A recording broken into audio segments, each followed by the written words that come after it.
Fala pessoal do Stock Pickers, tudo bem? Sou Ricardo Kazan, gestor responsável pela parte internacional dos fundos aqui da Novos Capital. Matheus, Salomão, obrigado pelo convite. Antes da gente começar a falar sobre petróleo, queria dar os parabéns pelo trabalho que vocês têm feito. Tem conseguido trazer a cabeça de diversos gestores e muita informação para os ouvintes de vocês.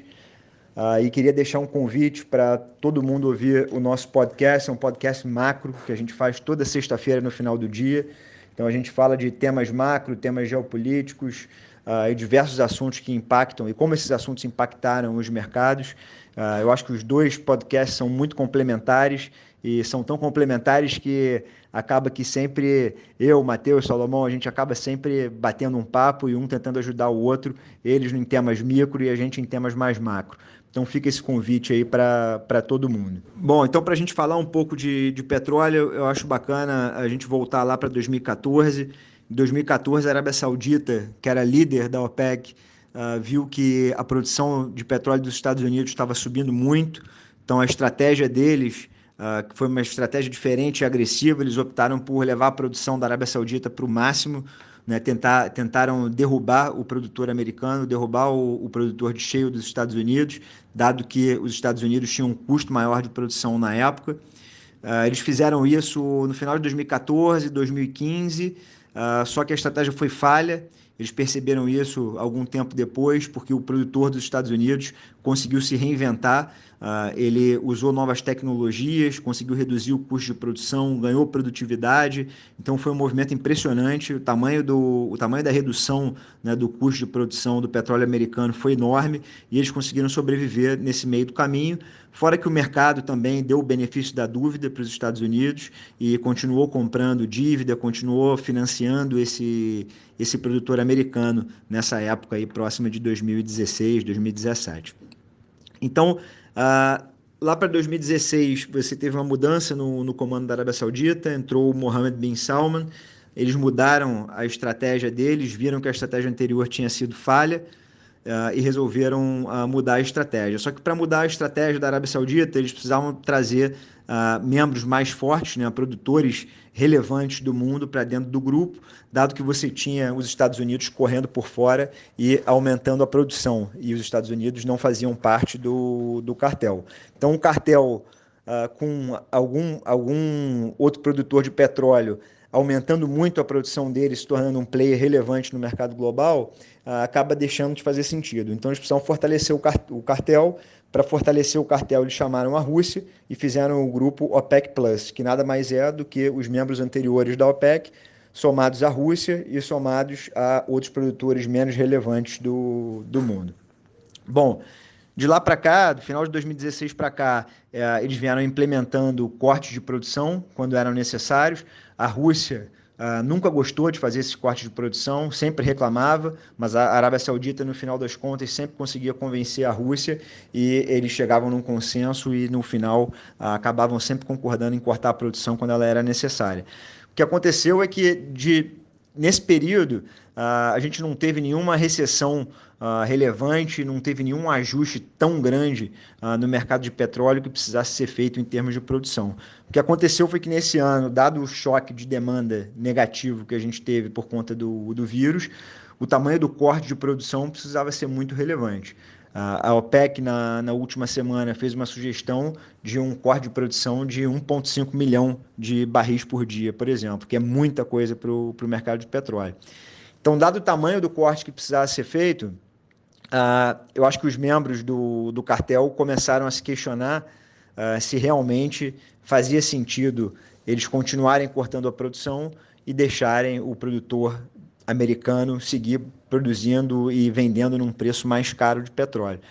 Acabou que a Rússia, que já não gostava muito de fazer parte desse cartel e que não precisa de um preço de petróleo tão alto também para se financiar, optou por abandonar, né, o grupo. Essa foi a decisão da última sexta-feira.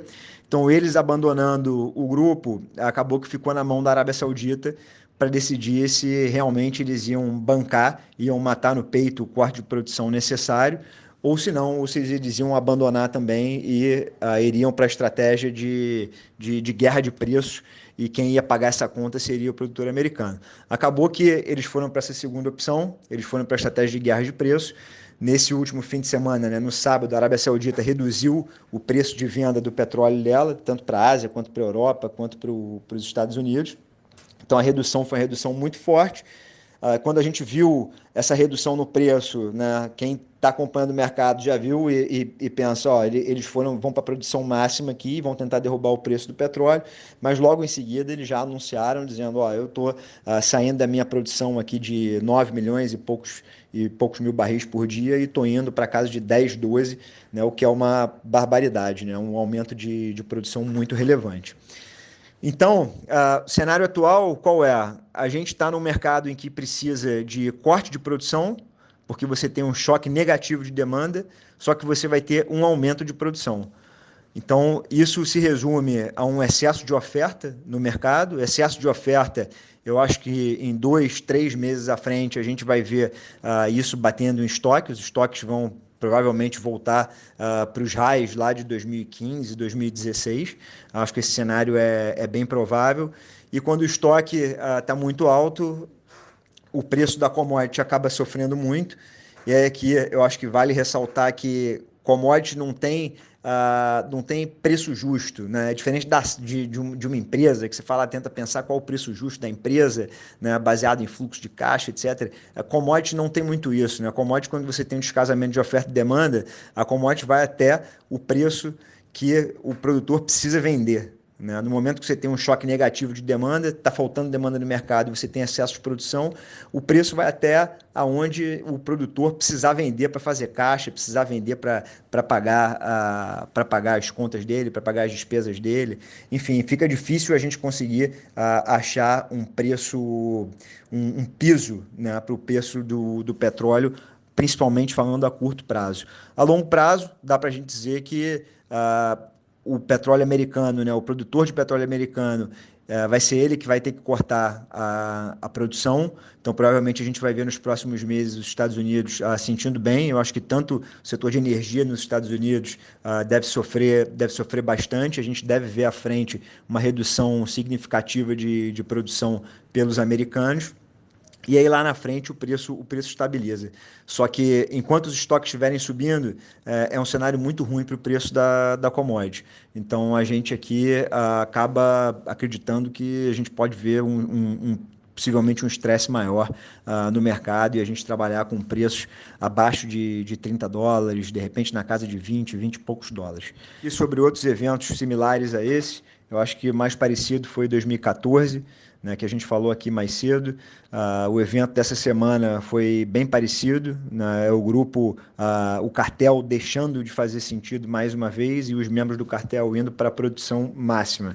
A grande diferença é que em 2014 a gente não tinha problema de demanda e esse ano a gente tem um problema grave de demanda por conta de toda a questão do vírus que tem acontecido, né? Todo o impacto em transporte aéreo, terrestre, enfim, diversas partes do mundo, os lockdowns nas cidades, etc.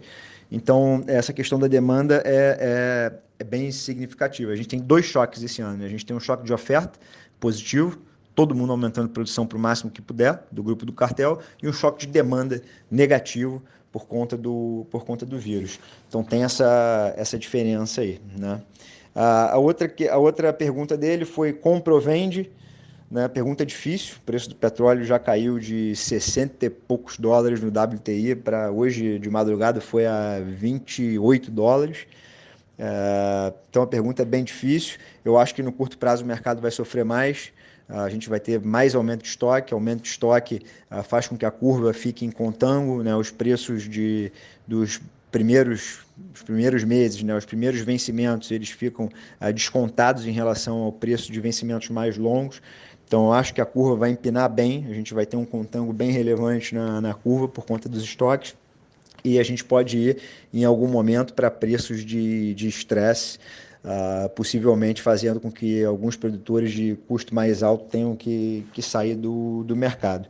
Talvez a gente vá trabalhar com preços aí abaixo de 30 dólares, como bateu aí hoje, né, nesse overnight. Bom, pessoal, O tempo é curto. Eu tentei passar um pouco da visão que a gente tem aqui para o petróleo, um pouco da história aí do história recente do petróleo.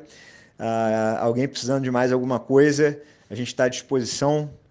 Tem alguns canais que a gente tem de diversos conteúdos. A gente tem nosso podcast no Spotify, tem nosso canal no YouTube. E a gente está disponível aqui tanto para o pessoal do Stock Pickers quanto para os ouvintes do Stock Pickers. Grande abraço, boa sorte a todos nesse cenário difícil aí que a gente está vivendo nesses últimos meses.